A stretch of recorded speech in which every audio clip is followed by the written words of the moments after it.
시대의 통상 전략입니다. 트럼프 행정부 출범 이후에 미국의 보호무역주의와 상호관세 정책이 실현되면서 통상 전쟁이 격화하고 있습니다. 이에 따라 경제 불확실성이 커지는 가운데 경기 둔화의 문제도 심각한 상황입니다. 이에 대한 각 후보의 공약을 들어보겠습니다. 발표 시간은 1분 30초입니다. 순서에 의해서 이준석 후보부터 공약 발표 시작하시죠. 트럼프 행정부의 통상전쟁은 아메리카 퍼스트라는 구호 아래 시작됐습니다. 그러나 미국도 자국 내 산업과 소비자에게 피해가 전가된다는 사실을 깨닫고 최근에는 전략을 수정했습니다. 이 사례에서 우리는 깨닫습니다. 상대가 거칠게 나올수록 냉정하고 전략적으로 대응해야 합니다. 국익은 감정이 아니라 치밀한 계산 위에서 세워져야 합니다. 이제 대한민국은 과거와 다릅니다. 반도체 배터리 분야에서 세계적인 경쟁력을 확보했고 방산과 조선업 역시 전략산업으로 성장했습니다. 뿐만 아니라 우리 대한민국은 베트남 전쟁부터 우크라이나 전쟁까지 미국의 안보 전략에 지속적으로 기여한 국가입니다. 따라서 우리는 한미 양국이 단순한 교역국이 아니라 안보와 전략을 공유하는 우방국이라는 인식을 확실하게 해야 합니다. 여기에 중요한 조건이 하나 있습니다. 미국과의 연대를 공고히 하기 위해서는 일본과의 관계 또한 실용적으로 관리해야 합니다. 그런데 이재명 후보는 일본 문제를 정치적으로 이용해온 바가 있습니다. 그리고 과거에 일본을 적성 국가라고 표현하기까지 했습니다. 이런 접근으로는 외교 안보의 복잡한 전략 환경을 감당할 수 없다고 생각합니다. 지금 대한민국에 필요한 것은 감정이 아닌 국익, 선언이 아닌 실행입니다. 그것만이 대한민국을 글로벌 위기 속에서 지켜낼 수 있습니다. 네, 이재명 후보 공약 발표하시죠. 네, 트럼프 대통령이 취임하면서 국제 경제 질서가 요동치고 있습니다. 물론 그 트럼프 취임 이전에도 이제 국제사회가 이미 자국 중심주의, 보호무역주의로 회귀하고 있었지만 트럼프 취임으로 인해서 이게 극단화된 것 같습니다. 특히 관세 정책을 통해서 이제 우방국까지 상당히 높은 강도의 압박을 하고 있습니다.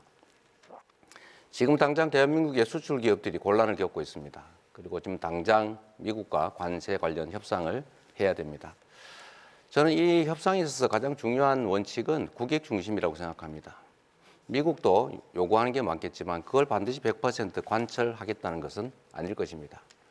또 우리가 맨 먼저 나서서 서둘러서 협상을 조기 타결할 필요는 없을 것 같습니다. 일본도 미리 하겠다는 입장이었다가 지금 좀 선회하고 있습니다. 중국도 마찬가지로 강력하게 부딪히다가 상당 정도로 타협을 했습니다. 섬세하게, 유능하게 이 사태를 잘 준비해야 되겠다는 생각이 듭니다. 대책으로는 이 통상협상을 잘 하되 향후에 수출 시장이나 수출 품목을 좀 다변화할 필요가 있을 겁니다. 특히 경제 영토를 넓히기 위한 외교적 노력이 각별히 필요하지 않을까 생각이 듭니다. 그리고 내수 비중을 이제는 좀 서서히 높여가야 되지 않을까 그런 생각을 하고 있습니다. 자세한 것은 좀 이따 좀 말씀드리겠습니다.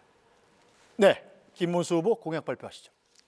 네, 지금 트럼프 대통령과 이 관세 협상부터 여러 가지 한미 간의 현안 문제를 협상을 해야 되는데 트럼프 대통령과 협상에서는 가장 중요한 점이 신뢰입니다. 서로 믿을 수 있을 때만이 이 한미 동맹을 더욱 강화할 수 있습니다.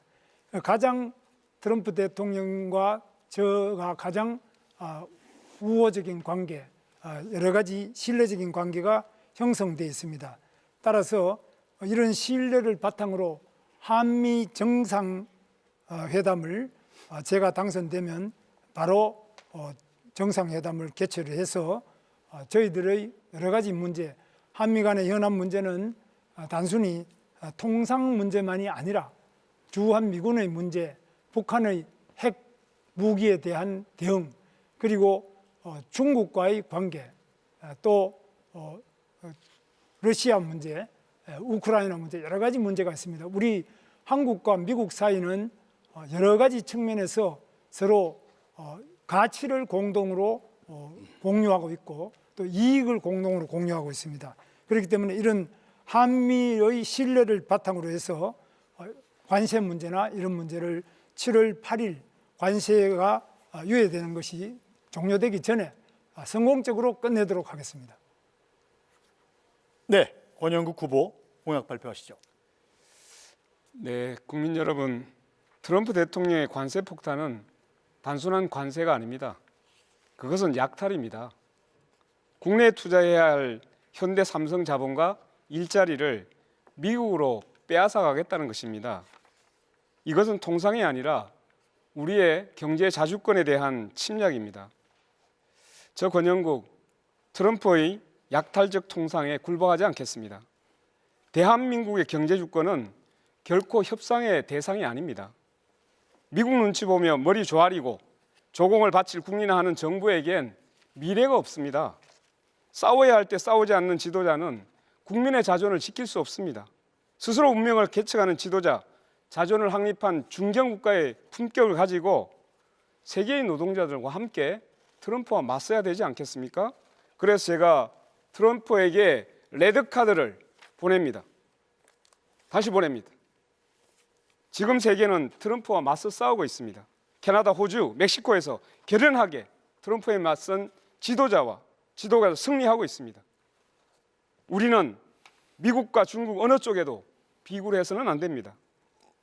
여러 나라들과 연대해서 다자외교를 펼쳐가야 합니다. 경제 주권과 민생을 우선해서 반도체, 배터리, 에너지 전환, 기후, AI, 바이오 등 국가 산업의 소속을 다지겠습니다. 사람 중심의 경쟁력을 세우겠습니다.